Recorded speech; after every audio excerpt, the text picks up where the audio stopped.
Hello, hello, petite vidéo de la nuit. Et voilà, je me suis dit, allez, on va poster tout de suite, comme ça, à l'ancienne. Ceux qui me suivent depuis un petit moment comprendront. Ça m'a été soumis dans l'espace de mes commentaires, la carte soporifique. Qu'est-ce qui se passe sur cette carte-là? Alors ça tombe bien parce qu'en plus, j'avais fait une vidéo bilan sur Écarlate et Violet de base. Où j'avais vu donc le scellé, mais aussi quelques cartes notables. J'en avais parlé de la carte soporifique, qui était une très belle carte et qui était évidemment à surveiller, mais c'était pas la seule de la série. Je t'avoue, j'avais dit Ramolos.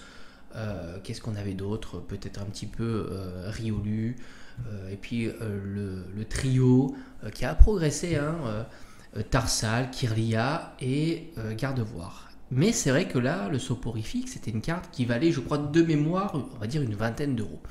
Et là, elle a fait un up, mais exceptionnel, puisque elle se situe aux alentours de 70 à 80 euros. Alors, je vais pas être ici te dire si c'est manipulation, pas manipulation. Franchement, moi, j'en sais absolument rien. On va juste parler de cette carte-là. Est-ce que ça semble impossible qu'une carte devienne très populaire d'un coup ou tout simplement c'est quelque chose qui est envisageable? Alors déjà, ce qui me saute aux yeux, et c'est ce que j'ai regardé tout de suite, c'est le fait que cette carte-là soit prisée, donc, enfin, parte à ces prix-là chez nous, mais aussi chez nos voisins européens. Souvent, je t'en parle, qu'il y a une déconnexion entre la valeur des cartes chez nous et la valeur des cartes chez nos voisins, et voire même les valeurs anglaises. Et là, tu t'aperçois que tout ça semble ultra cohérent. C'est-à-dire que si tu regardes un petit peu, tu t'aperçois que la carte allemande vaut à peu près 70 euros, tout comme la carte espagnole, la carte anglaise et puis la carte française. Donc là, c'est déjà un point à surveiller. Après, par le passé, on a déjà vu des cartes, ça c'est clair, des gros swings. Rappelle-toi, je crois que c'était dans EV1 d'ailleurs, je crois que c'était Maril ou Azumaril, la jolie AR, qui elle aussi avait fait des swings, et puis là, elle est redevenue à des prix complètement habituels. On va dire entre 10 et 20 euros, c'est un prix habituel sur une AR plutôt sympa. Donc là, j'ai envie de te dire, la prudence est de mise. D'autant que mettre 70 ou 80 euros dans une AR, c'est quand même un sacré prix. On est sur des prix plutôt alternatifs. Mais alors là aussi, si tu fais une comparaison, on a déjà vu évidemment des Pokémon à ces prix-là. On a déjà vu des Pokémon faire des swings. Le Magikarp a fait des swings. Il est parti à 30 euros. Il a fini sa course à 180. Il est redescendu à 60. Et puis il est remonté à 120. C'est des choses qu'on a déjà observées. Mais là, c'est vrai que c'est assez brutal, mais c'est assez cohérent par rapport aux voisins. Et puis on est sur un illustrateur un peu particulier quand même. La carte, elle a une patte graphique, et c'est pour ça que j'en avais souvent parlé de soporifique. Pour moi, j'ai toujours pensé que c'était une carte intéressante. Bon, malheureusement, j'aurais dû l'acheter évidemment, mais j'ai toujours trouvé qu'elle était trop chère, tu vois.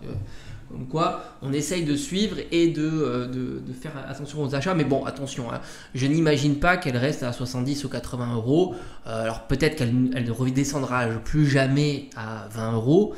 Mais franchement, ça me semble un prix assez haut. Parce qu'on a déjà vu donc, des cartes, des AR à des très gros prix, c'est clair. D'autant que EV1, ça pourrait être le cas, parce qu'on n'a pas de grosses cartes sur EV1. C'est une série un peu particulière. Il n'y a aucune grosse carte sur EV1. Même là, le Gardevoir a un petit peu boosté. Il est à 50 euros, mais c'est pas exceptionnel non plus. Donc, avoir une grosse carte dans une série, ça aussi, c'est tentant aussi. Donc, c'est pour ça que ça pourrait s'expliquer aussi comme ça. En général, ça catalyse un petit peu tout ça. Et puis, il y a l'illustrateur qui est quand même assez sympathique. Est un illustrateur plutôt sympa.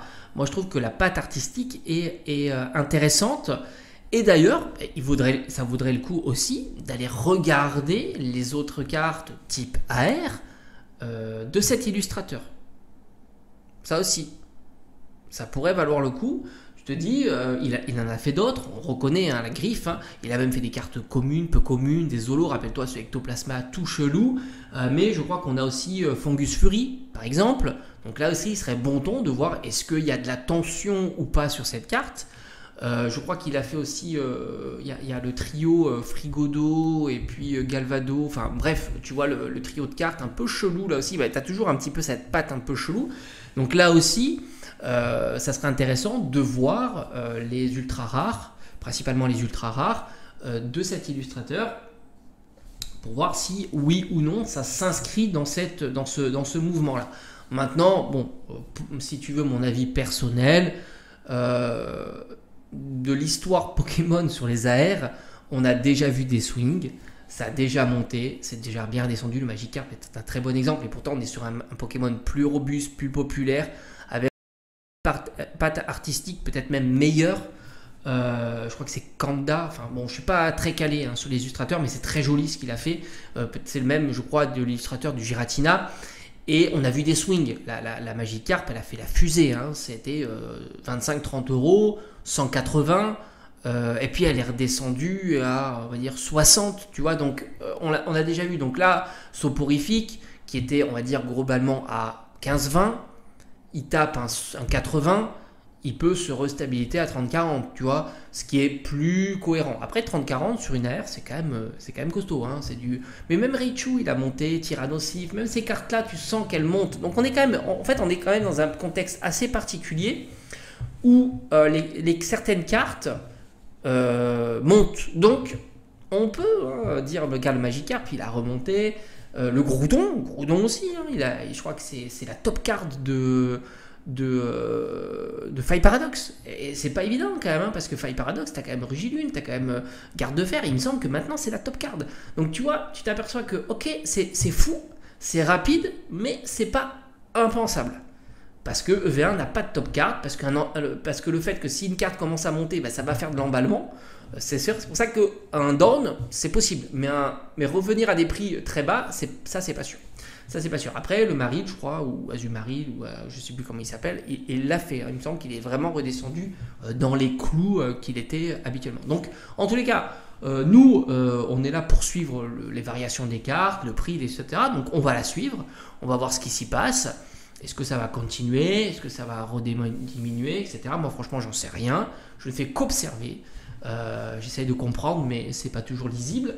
Et c'est bon ton d'aller voir Fungus Fury, Galvado, Frigodo, je sais pas quoi, tu vois l'espèce de dinosaure, pour voir un petit peu l'évolution. Et c'est vrai qu'un classeur à thème sur un illustrateur, même d'autres illustrateurs, c'est plutôt sympa. Et c'est vrai qu'on focalise souvent l'illustrateur du Dragofeu, celle de base, mais moi au fond je le trouve très classique. Et ces cartes-là, je les trouve très sympas. Tu vois, moi ça me plaît bien. Après, je crois qu'il a fait aussi du Zénith ou des choses comme ça. Enfin bon, bref, tu regarderas, c'est pas compliqué. Je te dis à bientôt.